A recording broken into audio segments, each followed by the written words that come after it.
As about 13% of you who watched my Golden Chest video would know, that was only my second time finishing the game. Now, that has gone up to 4 since, but I figured it would be a good idea to actually play the other characters. I'll be honest, I picked Axton because he was first on the list. I did not search for BL2 Axton on YouTube and see the videos that might have warned me away from him. In fact, this playthrough is entirely blind, so having created a fine specimen of a commando, what's the matter, smooth skin? I began my quest for vast wealth and glory. I decided that, for normal mode, I would not use unique or legendary weapons, so I left my gearbox weapons out in the cold. I also decided to turn off bar, for which the game provided me with immediate feedback. So if you could just do me a favor and sound that. Thanks, pumpkin. For this first section of the game, I was focused on gathering weapons that would work and just surviving. The boom boom fight wasn't easy by any means, but it was over fairly quickly and got me level 5. Instantly, Sentry 5 sounds like it's good. Adds multi-rocket pods to your saber turret. What the fuck? Longbow tech. Throw grenades while in fight for your life. That's useful. Makes you better at just about everything. Allows you to deploy 2 saber turrets. That's fucking awesome. My initial impression of the turret was that, while the actual damage output was fine, it was best at just getting the pressure off me. And that was pretty much how I used it all the way through the Soaring Dragon. Against Flint, I used the sentry to keep the little guys away while I, Upon arrival at Three Horns, I took the time to learn that Axton couldn't swim before heading towards Sanctuary. The layout of Windbreak Camp made using my sentry difficult, so I used a fast travel technique called dying to get out of there. Now, just because I'm not using uniques doesn't mean I wasn't farming. In addition to checking the gun vending machines, I stole a slag gun from Marcus and headed to Frostburn Canyon. My plan was to use this chest to get rarer items for myself, but... Loot Midget!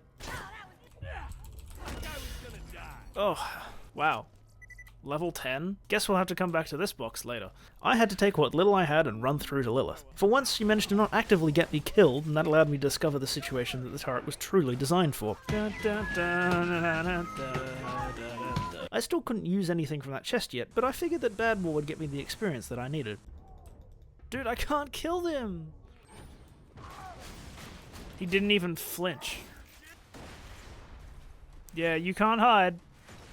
I wonder if I can mortar him. This is so dumb. Right, that didn't even get me to level 10. I had to actually get another kill on him to scrape to level 10, but I could finally return to that chest. How are these both worse than the one I currently have, which is 2 levels beneath them? Like, hello? Ooh, minigun? Really? Oh, it's a coach gun, though. Ooh, hello. Lobbed Tesla also could be useful. Ooh, shields and grenades, huh? Just trying to keep a handle on everything that I've got my hands on. Oops. I closed the fucking game. Oh, whoa! Yeah, fire rocket launcher. We'll take that. Grenade damage up. Could actually be useful. Alright, let's get out of here. Feeling more confident with my new weaponry, I began my adventure into the dam and discovered why so many people farm Bandmore to such high levels. Oh my god. Although I did have a rocket launcher. Challenge down. The top of the dam refused to delay off. An embarrassing run across the entire map just for ammo punctuated one of the hardest warden fights I've ever had. Yes! Getting to play knockoff Plants vs Zombies was pretty fun though. I did decide that being underleveled was a bad thing though, and went to be a meta slave. But hey, while I'm here crushing Badmore, why don't you crush that subscribe button like the Atlantic crushed that submarine? I did do other things in my quest for more XP though. I failed my medical exam, and then went to the most attractive character in the whole game so I could kill a couple guys that clearly were not that much of a threat. Now that I was vaguely on level, I allowed myself to be expositioned to, and went to snowy location number 6. I'll be honest, Tina might be my favourite character in the whole game, but Tundra Express is so damn boring. I was still using my sentry as a second man, but I wasn't focusing my skill points well. Here's a question for you. How does Tina know what Wales is? In hindsight, using slag on Wilhelm was pretty unnecessary, but using rocket launchers is fun. I decided to get a little more XP from him to help me into the next part of the game, when... Wait, really? I cranked Wilhelm all the way to level 17, at which point I was punished for helping the Crimson Raiders. Oh shit, he's dead.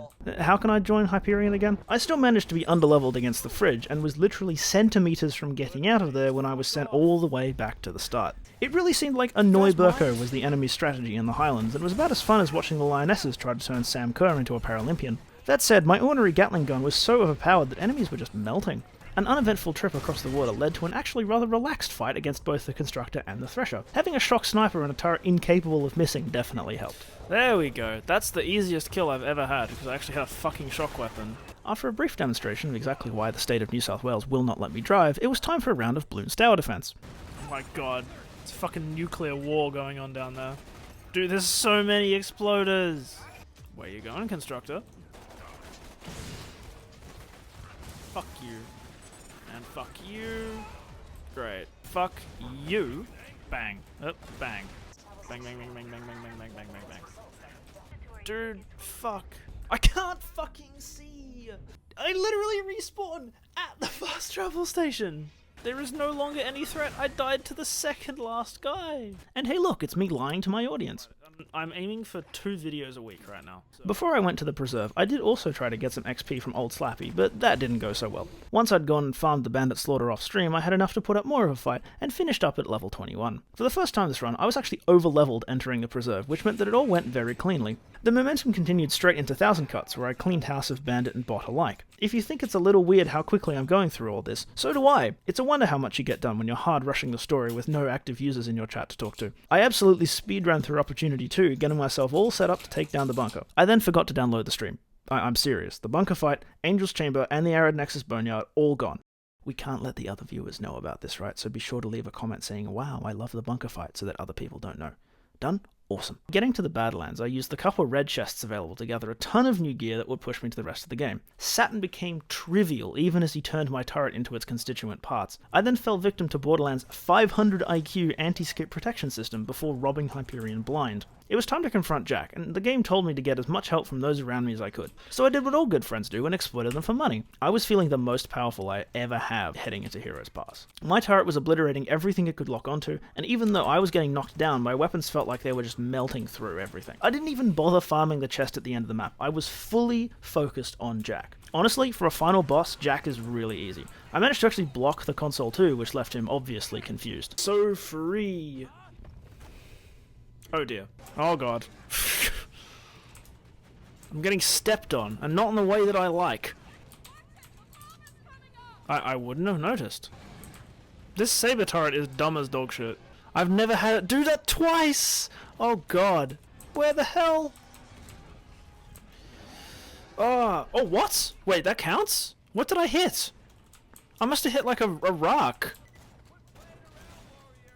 The warrior has a beak. Oh, okay, hold on. The rockets will kill the warrior. Oh, really? I forgot they don't crit. Yes, there we go.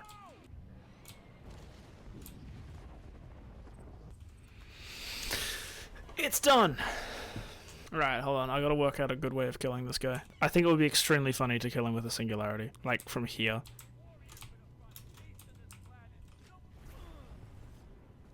Well, there goes all his stuff. Shout out to that one YouTube commenter who said that the warrior is guaranteed to drop your legendary, because it sure as hell fucking hasn't. Where is your god now, comment section user? Oh, never mind. Electric Leech? Really? As the first legendary I'm actually picking up this run. Picked up a fucking... What did I pick up? TDO magazine size. Oh, that's actually a good thing if I wanted like a TDO gun. For only the 5th time, I stood victorious over the warrior and Jack. But more was still to come. For the first time, I would enter true Vault Hunter mode.